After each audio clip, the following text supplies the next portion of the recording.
আজকে যারা দুনিয়াতে রাজত্ব করে, আজকে যারা ক্ষমতার অপব্যবহার করে, যারা মনে করে মুসলমানের প্রতি জুলুম অত্যাচার করে, মুসলমানের প্রতি নাঙ্গা হাঙ্গামা দিয়ে মুসলমানের রক্ত দ্বারা দুনিয়া জমিন রক্তাক্ত করব, তাদের শিক্ষা নেওয়া উচিত নমরুদের কাছ থেকে, তাদের শিক্ষা নেওয়া উচিত ফেরাউনের কাছ থেকে, এমনকি তাদের শিক্ষা নেওয়া উচিত আমাদের পার্শ্ববর্তী দেশ নাম হলো তার বাংলাদেশ, শিক্ষা নেওয়া উচিত শেখ হাসিনার কাছ থেকে। মনে করেছিল চিরদিন আমার বড়াইত্ব থাকবে, ক্ষমতা থাকবে, কিন্তু ক্ষমতা রদবদল করিয়ে, ক্ষমতার পালা বদল করিয়ে দেন কে? জোরে বলেন, আল্লাহ ক্ষমতার পালা বদল করান। আর ক্ষমতার পালা বদল করার কারণে মনে করেছিল হয়তো বাংলাদেশের বুকে আমি চিরস্থায়ী রাজত্ব করব, আর বাংলাদেশের বুকে আমার ক্ষমতা চিরস্থায়ী টিকে থাকবে। যাদেরকে দেশ থেকে তাড়ানোর পরিকল্পনা করেছে, আর তারাই বর্তমান বাংলাদেশের বুকে বিশ্ব বরেণ্যে আলেমে দ্বীন মুফাসসিরে কোরআন গোলাম। আজকে তারা সেই নিজেদের স্বদেশ ভূমিতে লক্ষ লক্ষ জনতার মাঝখানে তারা ইসলামের দাওয়াতি কাজ করছে। জোরে বলে, আপনারা দেখবেন বিগত 2-3 দিন আগে বাংলাদেশের বুকে ইতিহাস রেকর্ড তৈরি হয়েছে। জনপ্রিয় নাম হচ্ছে তার ডক্টর মিজানুর রহমান আজহারি, যার জনপ্রিয়তা বর্তমান ইয়াংস্টার যুব সমাজের কাছে খুবই অ্যাট্রাকশন, তাদের কাছে খুব আকর্ষণীয়, যার মুখের ভাষা শুনে সমস্ত যুব সমাজ যারা অনুপ্রাণিত হয়। বিগত 2-3 দিন আগে লক্ষ্য করে দেখা গেছে যখন বাংলাদেশের বুকে সেখানে তাকে আসবার ব্যাপারে বিভিন্ন রকম প্রতিরোধ সৃষ্টি করেছিল বাংলাদেশ সেই রাক্ষসী ডাইনি, নাম হলো তার শেখ হাসিনা। আর সেই বাংলাদেশে তাকে প্রতিরোধ করার চেষ্টা করেছে, সেখান থেকেই ডাইনিকে পালাতে হয়েছে। আল্লাহর আলিম বান্দার ইজ্জতের রক্ষার্থে বাংলাদেশের অসংখ্য জনতা, হাজার হাজার লক্ষ জনতা তার ইসলামী সমাবেশে হাজির হয়ে বিশ্বের বুকে প্রমাণ করে দিয়েছে অত ইজ্জমান তাসা, অত জিল্লুমান তাসা, বিয়াদিকাল খায়র, ইন্নাকা আলা কুল্লি শাইইন কাদির। একবার জোরে হবে না? ক্ষমতার অপব্যবহার চিরস্থায়ী থাকে, ক্ষমতার অপব্যবহার করবেন না। আজকে ভারতবর্ষের বুকে যে সমস্ত মানুষগুলা আজকে সিংহাসনে বসে মুসলমানদের প্রতি বিভিন্ন রকম জুলুম অত্যাচার নিপীড়ন চালাচ্ছে, অত ইজ্জুমান তাসা, অত জিল্লুমান তাসা, বিয়াদিকাল খায়র, ইন্নাকা আলা কুল্লি শাইইন কাদির। দুনিয়ার জমিনে কোন মানুষকে যদি আপনি অসম্মানিত করতে চান, আপনি যদি কোন মানুষকে আপনি অপমানিত করতে চান, অথচ আল্লাহ পাক দুনিয়ার জমিনে সেই মানুষটাকে যদি আল্লাহ সম্মান দিতে চান, দুনিয়ার মানুষ যাকে অসম্মানিত করলো আর আল্লাহ যাকে সম্মান দিতে চাইলো, আল্লাহ পাকের পাওয়ার, আল্লাহ পাকের ক্ষমতা দুনিয়ার সমস্ত মানুষের উপরে আমার আল্লাহর ক্ষমতাটা বিজয় লাভ করে। ওয়া মাকারু ওয়া মাকারাল্লাহ আল্লাহু খায়রুল মাকিরিন। একবার জোরে বলুন সুবহানাল্লাহ। দুনিয়ার জমিনে ফেরাউন এসেছে, দুনিয়ার জমিনে নমরুদ এসেছে, দুনিয়ার জমিনে কারুন এসেছে, দুনিয়ার জমিনে সাদ্দাদ এসেছে। নমরুদ দুনিয়ার জমিনে যদি রাজা হতে পারো, সমগ্র ভূমণ্ডলের যদিও রাজা হও, আমি আল্লাহ পাক রব্বুল আলামিন দুনিয়ার জমিনে তোকে বেইজ্জতি বানাবো। কেন না তুমি আমার সঙ্গে দ্বিচারিতা করেছো, আমার অবাধ্যতা করেছো, তুমি আমার দাসত্ব ভুলে গিয়ে তুমি বলেছো আনা রব্বুকুমুল আ'লা, আমি হলাম খোদা। তুমি খোদাত্বহীতার এমন একটা গুরুতর অপরাধ করেছো, এ কারণে তোমার শাস্তি হিসাবে আমি আল্লাহ দুনিয়ার জমিনে লাঞ্ছিত অপমানিত করার জন্য আমি আল্লাহ পাক সাধারণতম একটা হ্যান্ডিক্যাপ মশা দ্বারা তোমার ব্রেনের ভিতরে প্রবেশ করিয়ে দিয়ে জুতা বাটা দিয়ে আমি আল্লাহ পৃথিবীর জমিনে তোমাকে অপমানিত করব। একবার জোরে বলুন সুবহানাল্লাহ। ভালোবাসার জায়গা মদিনা, ভালো লাগার জায়গা মদিনা। জোরে হবে না, চিল্লে হবে না, নারে তাকবীর, নারে তাকবীর। ভালোবাসার জায়গা মদিনা, ভালো লাগা জায়গা মদিনা, ভালোবাসার জায়গা মদিনা, ভালো লাগা জায়গা মদিনা। এত সুন্দর জায়গা কোথাও দেখি না, এত সুন্দর জায়গা কোথাও দেখি না, সাজিয়েছেন দয়াল রব্বানা ভালো লাগা জায়গা মদিনা। জোরে হবে না, চিল্লে হবে না, নারে তাকবীর। ভালোবাসার জায়গা মদিনা, ভালো লাগা জায়গা মদিনা। আল্লাহুম্মা সাল্লি আলা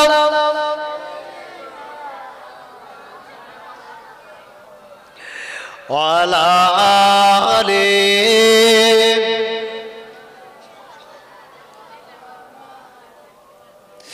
মদিনা শরীফে নূরের খাজিনা, মদিনা শরীফে নূরের খাজিনা, আশিক ছাড়া অন্য বোঝে না ভালো লাগা জায়গা মদিনা, ভালোবাসার জায়গা মদিনা, ভালো লাগা জায়গা মদিনা।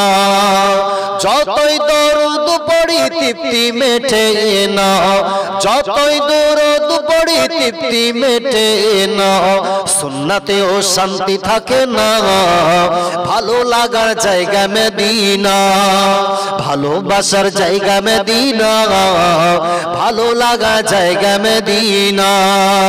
মদিনা শরীফে নূরের খাজিনা, আশিক ছাড়া অন্য বোঝে না ভালো লাগা জায়গা মদিনা। আল্লাহুম্মা সাল্লি আলা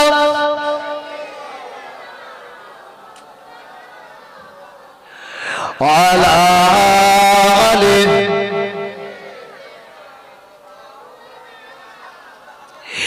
একদিন কবরে যাব কেউ তো যাবে না, একদিন কবরে যাব কেউ তো যাবে না, সাথে যাবে দয়াল রব্বানা ভালো লাগা জায়গা মদিনা।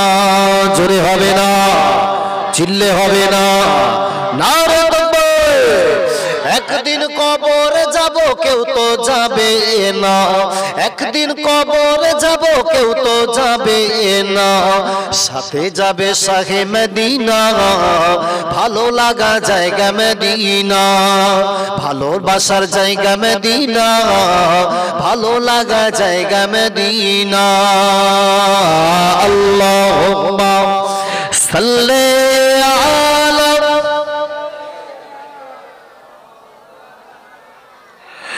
ওয়ালা আলি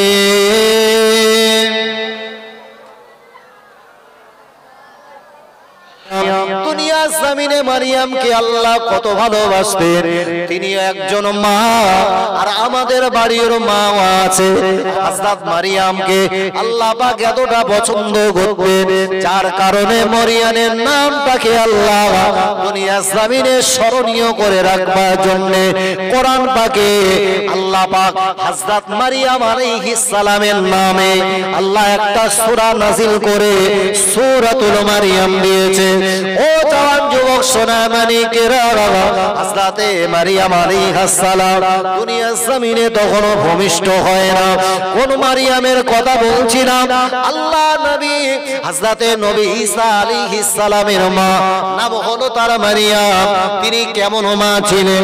উনি যখন ভূমিষ্ঠ হয়নি, মারিয়াম আলাইহিস সালামের আব্বা জানের নাম ছিল ইমরান। উনি সব সময়ের জন্য আল্লাহর কাছে দোয়া করতেন, আল্লাহ অনেকটা বছর অতিবাহিত হলো, সাংসারিক দাম্পত্য জীবন শুরু করলাম, কিন্তু আল্লাহ আপনি আমার সংসারে একটা সন্তান দিলেন না। আমি ইমরান আপনাকে জানাচ্ছি গো আল্লাহ, যদি আপনি আমাকে একটা সন্তান দেন, ওই সন্তানটাকে আল্লাহ পাক আল্লাহ তাআলা তোমার মসজিদ তথা বাইতুল মুকাদ্দাসের খাদেম বানিয়ে দেব। জোরে বলে, আরো জোরে বলে। মায়ের যখন সন্তান হয় না, 2-10 বছর অতিবাহিত হলো সাংসারিক জীবন, আহা, সন্তান যখন মোটে হতেই চায় না, দেখবেন আমাদের যখন কোনো মায়ের কোনো পরিবারে সংসার জীবন 2-10 বছর অতিবাহিত হওয়ার পরে সন্তানাদি যখন হয় না, বিভিন্ন রকম তদবিরখানা, বিভিন্ন মাজারে গিয়ে বাপ সাজদা দেওয়ার প্রচলন বাপ আছে না? না, হ্যাঁ, এমন ভাবে মাজারে গিয়ে বাপ সাজদা দেয় যেন মনে হয় পীর সাহেব ওনার সন্তান দেওয়ার বাপ কন্টাক্টলেসে। যাবা কাজীপাড়া হাড়োয়ার মাজারে যাবা বাপ, রাত তখন 3টে বাজে। আমি দক্ষিণ 24 পরগনার একটা মজলিস ছেড়ে রাত তখন 3টে বাজে, জুমার রাত, এখন রাতটা গুরুত্বপূর্ণ রাত, ওই রাস্তা দিয়ে যখন যাচ্ছি তাহলে আল্লাহর ওলির মাজারটা একটু বাপ দর্শন করে যায়। মানে জুমার রাতটা খুবই গুরুত্বপূর্ণ রাত। সেই চিন্তা ভাবনা করে আমার সাথী যে সমস্ত ভাইয়েরা থাকে ওদেরকে সাথে নিয়ে মাজারের দিকে অগ্রসর হলো। আবার লক্ষ্য করে দেখি সব বড় বড় ঢোল নিয়ে বসে গেছে। হ্যাঁ, সব চাষি ভাবিদের সব আনাগোনা, একটাও বেঈমান বাবা না, সব নামে মুসলমান। যে এমন ভাবে পড়ে রয়েছে, কেউ সেজদা করে, কেউ ঘুমগে, এমন ভাবে পানি টানি বাপ খাচ্ছে জানো। যে সমস্ত চাষিরা, যে সমস্ত ভাবিরা রাত তখন 3টে বাজে 4টে বাজে ওখানে বাপ পড়ে রয়েছে, ভাইগুলোরা কিন্তু সব ঘরে সুখ গেড়ে গিয়েছে, আর এখানে কামাই ধুনতি এসে, বুঝতে পারো? হ্যাঁ, আল্লাহ রাসূল বললেন, তোমরা যখন কোনো গন্তব্য স্থানে নারীরা অবস্থান করবে, তোমার সঙ্গে তোমার সন্তান অথবা তোমার স্বামীকে সাথে নিয়ে কোনো উপযুক্ত নিজের প্রয়োজনীয় জায়গাতে অবস্থান করো। অন্যথায় কোনো বেগানা পুরুষ যেখানে আছে সেই জায়গাতে তুমি একাকিত্বভাবে সেই জায়গায় তুমি সময় অতিবাহিত করো না। কিন্তু সমাজের মাঝে তো বাপ এটাও প্রচলন আছে, সব গাড়ি গাড়ি ভরে বাপ আজমিরি শরীফই আমাদের বর্তমান বাপ ভাবিরা যাওয়া শুরু করেছে। যখন দীর্ঘদিন আল্লাহর কাছে চাইছে কিন্তু কোনোভাবেই পূরণ হয় না। এখন এই যখন বাপ সন্তান না হয়, আমাদের সমাজে একটা প্রচলিত রেওয়াজ আছে, সন্তান যখন না হয় বা বিভিন্ন রকম ইচ্ছা চাহিদা আল্লাহর কাছ থেকে পূরণ করার জন্য আল্লাহর কাছে বলে থাকি, আল্লাহ নিয়াত করে নি, আপনি যদি আমাকে একটা সন্তান দেন, আল্লাহ ওই সন্তানটাকে আল্লাহ তোমার মাদ্রাসার একজন দ্বীনের খাদেম বানিয়ে দেব। এক বছরে হবে না? বাপ মায়ের ইচ্ছা, এটা হলো এক রকমের ইচ্ছা। কিন্তু আর এক ক্যাটাগরির মানুষ বাবা আছে যাদের মোটে সন্তান হয় না, আমাদের মা চাষিরা এমন এমন নিয়ত করবে না বাপ, মাথা সব তার কেটে দেবে। বুঝো? আহা, এক মা যখন সন্তান হয় মারা যায়, সন্তান হয় মারা যায়, সন্তান হয় মারা যায়। এখন মোটে যখন সন্তান দুনিয়া জমিনে ভূমিষ্ঠ হবার পরে একের পর এক সন্তান মারা যেতে থাকে, আম্মাজান চিন্তা করে নিলেন, আল্লাহ তুমি যদি এবার আমাকে একটা সন্তান দাও, মনে প্রাণে আপনি পরিপূর্ণ নিয়াত ইচ্ছা বাসনা করে নিলাম, আল্লাহ তোমার ঘর মসজিদ, ওই মসজিদে একটা দিন আমার সন্তানের খুশির জন্য একদিন ঢোল বাজিয়ে দিই। তার কারণ মা বোনদের জবাব নিয়ে তার মান্যতের ক্যাটাগরি থাকে তার কাটা নিয়ে। হ্যাঁ, যখন ছাগলের বাচ্চা হচ্ছে ওই সময় একটা চাচি ধড়াম করে বলে আসলে, যদি বাচ্চাটা ভালোভাবে হয়ে যায় তাহলে ওর জন্য একটা আগামী কুরবানিতে একটা গরু কুরবানি দিত। পাশে আর একটা চাচি ওর তো শুনে চোখ তখন চড়ক গাছে, বলতে আরা ভাবি তুই বললি কি, বলতে ছাগলের বাচ্চা হওয়ার জন্য তুই গরুর বাচ্চা দিবি বলিছিস? হারা মাথা ঠিক আছে তো? বলতে একটুকুনি সবর কর, দাঁড়া, একটু ধৈর্য ধর। তার কারণ তোর মাথা পাগল হতে পারে, আমি কিন্তু পাগল না। তার কারণ একবার একটুকুনি হতি দে, তারপরে হওয়ার পরে কি করতে হয় আমি বুঝে নেব। মানে আগে হপকে নেবে, তারপরে দেবো না দেবো পরের কথা। তা চাচি যখন নিয়ত টিয়ত করে সন্তানের খুশির জন্য একবার ঢোল বাজাবে বাপ নিয়ত করে, হ্যাঁ সন্তান হয় আর মারা যায়, হয় আর মারা যায়। তা আল্লাহর কাছে যখন বুড়িমা ইচ্ছা অনুভূতি জানালেন, আল্লাহ একটা সন্তানটাকে দুনিয়ার জমিনে জিন্দা করে দিলেন, বাচ্চাটার বিপদ মুসিবত কেটে গেল। মনে পড়ে গেল, তাই তো আল্লাহর কাছে তো নিয়ত করিলাম, মানত তো করে ফেলিছিলাম, আমার সন্তান যদি আল্লাহ জীবিত রেখে দেয়, ওই সন্তানের খুশিতে মসজিদে আনন্দের সঙ্গে একদিন ঢোল বাজাবো। কিন্তু আমি তো মেয়ে ছেলে, আমি যদি মসজিদে যাই তাহলে গ্রামের লোক কি করবে? কাছে ডাকবে না তাড়া করবে? এ বাবা, মা বোনেরা মসজিদের নিকটস্থ হতে পারে না। চিন্তা ভাবনা করে বলতেছে তাই তো, যদি মান্যত পূরণ না করি এটাও যদি আল্লাহ লেলায় তো উইকেট তো সব পড়ে যায়। এখন মান্যত কোনোভাবে অন্তত পূরণ করার চেষ্টা করতে হবে। এই চিন্তা ভাবনা করে চাচি তখন মনে মনে একটা ফোন দিয়ে বলতেছে খাতির করতে হবে তো ইমাম সাহেবের সাথে খাতির। ওরে একদিন ভালো করে খেপ গেড়েপ গেলে, ইমাম সাহেব তো সবসময় মসজিদে থাকে, ওরে 200-500 টাকা একটু ঘুষ টুস দে, ও যদি একবার বেজগে টেজগে দেয় তাহলে আমার মান্যত পূরণ হয়ে যাবে। তা একদিন মুজল্লির একজনের ডেকে বলতেছে, বলতে আগামীকাল আমার মসজিদে ইমাম সাহেবকে আমার বাড়িতে একটু দাওয়াত করলো, ওনার বলবেন আপনার একা দাওয়াত করেছে আপনি একটু খেতে যাবেন। হ্যাঁ, ইমাম সাহেব তো মনে মনে চিন্তা করলেন ঠিক আছে, অনেকদিন পর একটা দাউদ পেয়েছি, তাও আর বুড়িমা খুব ভালোবেসে দাউদ করেছে, যাক আলহামদুলিল্লাহ, আল্লাহ হয়তো একটু কবুল করলে দুটো খাওয়া দাওয়া ভালো মাশাআল্লাহ হবে। ইমাম সাহেব আস্তে আস্তে জোহরের নামাজ পড়ে এখন চাচিমার বাড়ি গিয়ে হাজির। চাচিমা খাওয়া দাওয়ার ব্যবস্থা করলে, চাচিমা ওই সময় বলতেছে খোকা খাওয়া দাওয়া তো কমপ্লিট হলো, তা আমার না মনের একটা ইচ্ছা হলো, তুমি যদি আমার ইচ্ছাটা একটু পূরণ করতে ভালো হতো। বলে বলো চাচি, তোমার মনের ইচ্ছাটা আমি পূরণ করার চেষ্টা করি। বলতেছে খোকা আমার যখন সন্তান হতো আর মারা যেত, তাই একটু নিয়ত করিলাম সন্তান যদি জীবিত থাকে ওই সন্তানের জন্য আনন্দে মসজিদে একদিন ঢোল বাজাবো। তা আমি তো নারী, আমি মেয়ে, মসজিদই তো যেতে পারি না, তা আমার পক্ষ হয়ে একটু তুমি ঢোল বেজকে দিও। বলতে চাচি তোমার মাথা খারাপ, মসজিদে যদি ঢোল বাজায় আমার চাকরি থাকবে। বলতে খোকা চিন্তা করতে হবে না, ফিরি ফিরি বাজাতে হবে না, কিছু পয়সা দেবো। বলতে কত দেবা? বলতে 100-5 টাকা দেবান। বলতে তাহলে যে কোনো কায়দায় বেজগা দেবানি, তাহলে দেবা তো? বলতে হ্যাঁ। বলতে টাকা তবে একটু রেডি করো। বলতে খোকা তুমি যদি বলো যে বেজগে না বেজগে দে, যদি বলো যে বেজগে দিছি ও হবে না, বরং তুমি যখন বাজাবা তখন কিন্তু আমি ওই মসজিদের পাশে জানলার ধারে দাঁড়িয়ে দাঁড়িয়ে কিন্তু আমি দেখ, মানে জাতে মাতাল হলেও তালে ঠিক আছে। আহা, এখন ইমাম সাহেব বলল তাহলে ঠিক আছে, আপনার দাবি মেনে নিলুম, তা আমি এবার চলি। বলতে খোকা একটু দাঁড়াবা, আমি সে মান্যত করতে করতে এমন একটা বেকায়দায় বলে ফেলেছি, যেদিন মসজিদে ওই বাপ ঢোল বাজাবো সেই দিনটা যেন জুম্মার দিন হয়। হ্যাঁ, কি করে ওর মাথায় বাস ফেলতে বুঝতে পেরেছো? বলতেছে জুম্মার দিন বাজাবো, নিয়ত তো করে ফেলেছি, এখন তুমি আমার একটু যে কোনো ভাবে অন্তত রক্ষা করো। বলতেছে চাচি তুমি নিয়ত যে করেলে, তুমি কি তখন হুঁশ অবস্থায় ছেলে? জুম্মার দিন সব মুসল্লিরা নামাজ পড়তে আসে, আর জুম্মার দিন যদি আমি ঢোল বাজাই তা ওরা কি আমার আস্ত রাখবে? ওরা তোমার শুলি জড়িয়ে দেবে। হ্যাঁ, হইতে খোকা ওর পরে না আরো একটু কিছু বলে ফেলেছি, সে খুতবার আগে বাজানির নিয়ত করে দিয়েছে।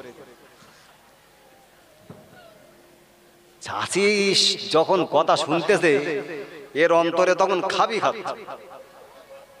বলতেছে এর ঢোল যদি আজকে বাজাতে হয় 2-4 হাজার টাকা এমনি তো যাও ইমাম সাহেবের মাইনে থাকে, আলহামদুলিল্লাহ, সে তো আর এক ধরনের আসবাব, ওইদিকে আর যাবো না। তার কারণ বর্তমান সময় আমাদের ইমাম সাহেব যা বেতন হয়, মাইনে হয়, সেটা আমাদের জন্য বড় নিন্দনীয়। সম্মানিত ভাইয়েরা, এখন ইমাম সাহেব চিন্তা ভাবনা করে বললে ঠিক আছে 500 টাকা পাবো, এমনিতে 2-3 হাজার টাকা মাইনে, ওর সঙ্গে যদি আরো 500 জুড়ে যায় তাহলে একটু ভালোই হলো। চিন্তা ভাবনা করে বললেন ঠিক আছে চাচিমা, তাহলে বাজিয়ে আমি দেবো, তবে টাকাটা কিন্তু তুমি রেডি রাখতে।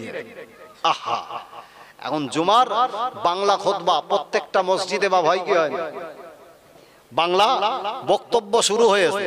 ইমাম সাহেব ওই সময় বাজার থেকে না বাবা একটা ডুগডুগি এরকম কিনে নিয়েছে, খেলা দেখা নিজে ডুগডুগি ওই কিনে এলে সে পকেটে রেখে দিয়েছে, ওয়াজ শুরু করেছে মসজিদে। বলতে বাবারা ওগো জওয়ানেরা, আল্লাহ নবী বলেছে কোন মুসলমানের বাড়ি যেন ঢোল তবলা এই জাতীয় যেন কিছু না বাজে। কি বাজবে না?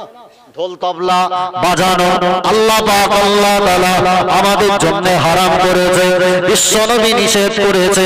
আমি আল্লাহ নবী জানিয়ে দিলাম, আল্লাহর কোরআন বলেছে ওমা নাহাকুম আনহু ফান্তাহু। আল্লাহ পাক আল্লাহ তাআলা দুনিয়া জমিনে বান্দাদের জন্য যে সমস্ত বিষয়গুলো নিষেধ করেছে ওগুলো যেন খবরদার করো না। ও জওয়ানেরা, এখন ইমাম সাহেব ওই ওয়াজ নসিহত করতে করতে বললেন, মুসল্লি ভাইয়েরা দাঁড়িয়ে যান। আল্লাহ নবী কোন ঢোল তবলাটাকে, ইসলামে বাদ্যযন্ত্রটাকে হারাম করেছে? দাঁড়ান, বলে আমি দেখাচ্ছি, প্র্যাকটিক্যাল বোঝাবো। বলে না, এরকম পুরো জামার ভেতর থেকে বা এবার ডুগডুগি বের করে, ডিগডিগি বার করে এদিকে একবার এরম করে বাড়ি মেরে, এদিকে একবার এরম করে বাড়ি মেরে। আর ঠিক চাষি ওই সময় জানলাতে পুরো ড্যাপ ড্যাপ করছে, এতে গিরে এর ঢোল বাজানি শেষ, জুমার নামাজ কমপ্লিট, বাইরে এসে বলতে চাচি টাকা দাও। বলতে খোকা টাকা তো আমি দেবো, তবে আল্লাহ না তোমার ভালো ক্যালি দেশে রে খোকা, কি কায়দায় বাজালে কেউ বুঝতে পারলে না। হ্যাঁ, মান্যত তো এমন হয়, সন্তান যখন মোটেই হয় না, হাড়োয়ার মাজারে গেছে, বলতে ওখানে একটা মুরগি ছেড়ে দে, ওই মুরগির দ্বারা খাজা হাড়োয়ার জমিনের জমিনকে যিনি ধন্য করে শুয়ে রয়েছেন সুফি আব্বাস আলী গোরাচাঁদ রহমাতুল্লাহ আলাইহি, এর ওসিলায় আল্লাহ খাজা বাবার দোয়ার বাবার কাছে আল্লাহ আমাকে হয়তো সন্তান দিতে পারে। প্রিয় ভাইরা, আমাকে অবশ্যই জানতে হবে পৃথিবীর জমিনে কোন পীর মাসাহেব, দুনিয়ার জমিনের আল্লাহর কোন আশিক ওলি বান্দা কারো পক্ষে তো সন্তান দেওয়া ক্ষমতা রাখে না। সন্তান দেওয়ার মালিক, সবাই জবান ছেড়ে বলো না, আল্লাহ তিনি সন্তান দেন, আল্লাহ দেওয়ার মালিক, আল্লাহই নেওয়ার মালিক। যিনি দুনিয়ার জমিনে মানুষকে সম্মান দেয়, দুনিয়ার জমিনে মানুষকে বেইজ্জতিও বানায়। বুঝো না? ও তাদেরা, যে আম্মা জানের কথা বলছিলাম, নাম হলো তার হযরতে মারিয়াম। দুনিয়ার জমিনে মারিয়াম ভূমিষ্ঠ হওয়ার আগে ইমরান আল্লাহর কাছে দোয়া করতেন, আল্লাহ আমার আপনার যদি আপনি নেক সন্তান দেন, ওই সন্তানটাকে বাইতুল মুকাদ্দাস তথা জেরুজালেমের খাদেম বানিয়ে দেব। আল্লাহ পাক দোয়া কবুল করলেন, কিন্তু না না, আল্লাহ তাআলা পুত্র সন্তানের পরিবর্তে আমার আল্লাহ তাদের ওরাসে আমার আল্লাহ একটা কন্যা দিয়ে দিলেন। জোরে বলে, আরো চিল্লে বলে নারে তাকবীর।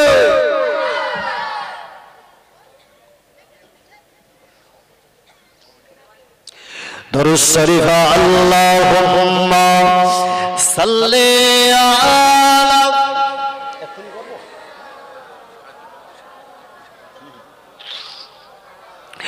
ওয়ালা আলি সাইয়্যিদিনা। ও আল্লাহ বাগে বান্দারা,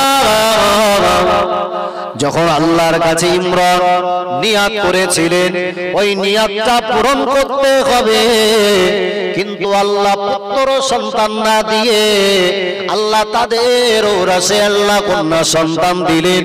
দুনিয়ার জমিনে মারিয়াম ভূমিষ্ঠ হলেন। এখন আল্লাহ পাকের দেওয়া ওই প্রতিশ্রুতিটা পালন করার জন্য মারিয়াম আলাইহিস সালামকে আল্লাহ নবী হযরত ইমরান আলাইহিস সালাম তাকে আল্লাহর পাকের ঘর বাইতুল মুকাদ্দাসে আল্লাহর ঘরের তাকে খাদিমা বানিয়ে দিলেন। একটা বছর, দুটো বছর, তিনটে বছর এভাবে অতিবাহিত হতে হতে লক্ষ্য করে দেখা যায় কয়েকটা বছর অতিবাহিত হওয়ার পরে হযরত মারিয়াম আলাইহিস সালাম যখন সাবালিগা হয়ে গেল, আল্লাহ পাকের দরবারে তিনি সর্বক্ষণের জন্য নিজেকে আত্মনিয়োগ করে রাখতেন। রাতের বেলা আল্লাহর ইবাদতে মশগুল হয়ে যেত।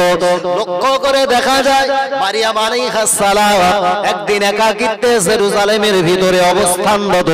এমন অবস্থায় ফেরেশতা হযরত জিবরাইল আমিন আলাইহিস সালাম তার নিকটে চলে এলো।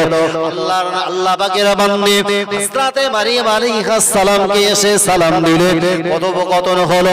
আল্লাহ পাকের বান্দীকে বলা হলো, মারিয়াম, আল্লাহর ইচ্ছা হয়েছে আল্লাহ তোমার ওরস থেকে একটা সন্তান ভূমিষ্ঠ করাবে। মারিয়াম বড় আশ্চর্যিত হয়ে গেল। আল্লাহ পাকের বান্দী বলে, কিভাবে আমার পুত্র আমাকে আল্লাহ সন্তান দিতে পারে? দুনিয়ার জমিনে তো আমার কোনো বিবাহ হলো না, কারোর সঙ্গে তো আমার দাম্পত্য জীবন শুরু হলো না, আল্লাহ পাক আমার ওরস থেকে কিভাবে সন্তান দেবে? দুনিয়ার মানুষ তো আমাকে নিয়ে ঠাট্টা বিদ্রূপ তামাশা করবে। আল্লাহ পাকের বান্দীর কথাটা শুনবা পরে ওই সময় ফেরেশতা জিবরাইল আমিন আলাইহিস সালাম হযরত মারিয়ামকে ডেকে বলল, মারিয়াম, চিন্তা করতে হবে না। হুকুম যখন আল্লাহ আর আল্লাহ পাকের আল্লাহ তাআলার ঘোষণা, ওয়া মাকারু ওয়া মাকারাল্লাহ আল্লাহু খায়রুল মাকিরিন। আল্লাহ পাক কোরআন কারীমের ভিতরে বললেন, আল্লাহ পাকের ঘোষণা, ইন্নাল্লাহা আলা কুল্লি শাইইন কাদির। আমার ভাইরা, দুনিয়া জমিনে মানুষ যেটা করতে পারে না ওই ক্ষমতা আমার আল্লাহ পাকের হাতে সম্পূর্ণরূপে রয়েছে।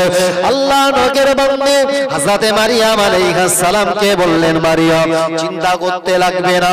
আল্লাহ পাক আল্লাহ তাআলা তোমার ওরস থেকে একটা পুত্র সন্তান ভূমিষ্ঠ করাবে। নাম হবে তার ঈসা। উনি হবেন দুনিয়া জমিনের একজন নবী।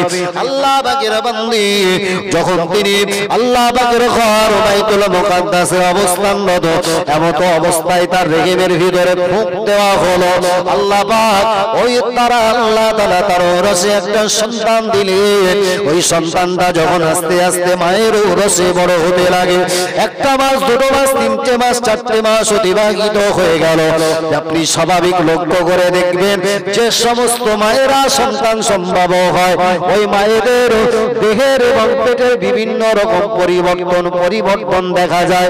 হযরত মারিয়াম আলাইহিস সালামের দেখেতেও তেমন একটা পরিবর্তন দেখা গেল। আল্লাহ পাকের বান্দীকে নিয়ে ওই সময়ের মানুষেরা বিভিন্ন রকম তাকে গালিগালাজ করতে লাগে, ঠাট্টা বিদ্রূপ তামাশা করতে লাগে। আল্লাহ পাকের বান্দীকে বলল, মারিয়াম, একটাবার বলো তোমার ওরসে যে সন্তানটা রয়েছে ওই সন্তানটার পিতাকে? আল্লাহ পাকের বান্দী মারিয়াম বলে, এটা হলো আল্লাহ পাকের দেওয়া নিয়ামত, এর চাইতে বড় কিছু বলবার আমার ক্ষমতা নাই। এক পর্যায়ে লক্ষ্য করে দেখা যায় হযরত মারিয়াম আলাইহিস সালামকে ওই জেরুজালেম থেকে বহিষ্কার করে দেওয়া হলো। পাগলের বেশে মারিয়াম আলাইহিস সালাম এবার তিনি পথ চলতে শুরু করেছে। আল্লাহ পাকের বান্দী যেতে যেতে দুটো একটা মাস এভাবে অতিবাহিত হয়ে গেল। একটা খেজুর গাছের তলা পেয়ে গেল। বড় তৃষ্ণার্ত পিপাসার্ত অবস্থাতে খেজুর গাছের তলায় বসা আল্লাহ পাকের বান্দী আল্লাহকে বললেন, আল্লাহ, বড় ক্ষুধা পেয়েছে, বড় তৃষ্ণা পেয়েছে, আল্লাহ আপনি আমার ক্ষুধার সুব্যবস্থা করে দেন। আমার ভাইরা, আল্লাহ পাকের বান্দী হযরত মারিয়াম আলাইহিস সালামের কাছে আল্লাহ খেজুর গাছটাকে অবনত করে দিলেন। খেজুর গাছ ঝুঁকে গেল। আল্লাহ তাআলা ওই খেজুর গাছ থেকে মিষ্টি মিষ্টি খেজুরের ফল হযরত মারিয়াম আলাইহিস সালামের জন্য আমার আল্লাহ পাক খাদ্য বানিয়ে দিয়ে তার উদরে আমার আল্লাহ সুন্দর খাদ্যের তিনি সুব্যবস্থা করে দিলেন। একবার জোরে বলুন সুবহানাল্লাহ।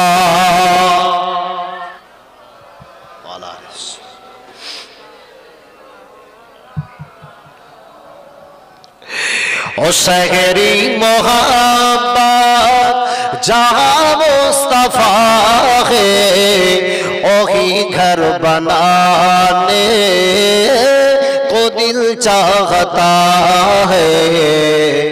ओ सोने से कंकर ओ चांदी से मीठी नजर में बसाने को दिल चाहता है। अल्लाहुम्मा सल्ले अला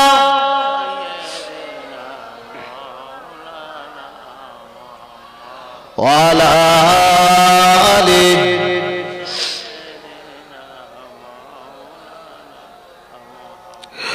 ओ शहरी मोहब्बत जहाँ मुस्तफा है वही घर बनाने को दिल चाहता है। ओ सोने से कंकर, ओ चांदी से मीठी नजर में बसाने को दिल चाहता है। अल्लाहुम्मा सल्ले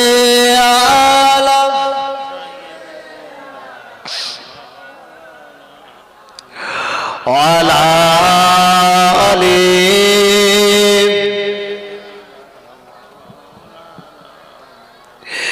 जिहाद मोहब्बत की आवाज गूंजी, कहा खंजला ने ए दुल्हा से अपनी इजाजत अगर दो तो जामे शहादत लबों पे लगाने को दिल चाहता है। ओ शहरी मोहब्बत जहाँ मुस्तफा है वही घर बनाने को दिल चाहता है। ओ सोने से कंकर, ओ चांदी से मीठी नजर में बसाने को दिल चाहता है। अल्लाहुम्मा सल्ले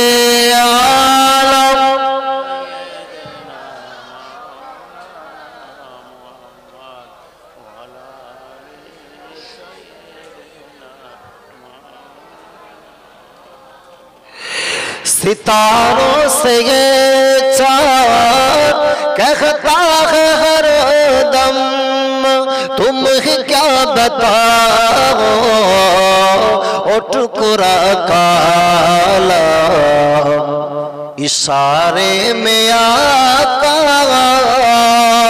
कि इतना मजा था कि फिर टूट जाना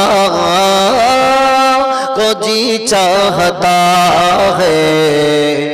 ओ सोने से कंकर, ओ चांदी से मीठी नजर में बसाने को दिल चाहता है। ओ शहरी मोहब्बत जहाँ मुस्तफा है वही घर बनाने को दिल चाहता है। अल्लाहुम्मा सल्ले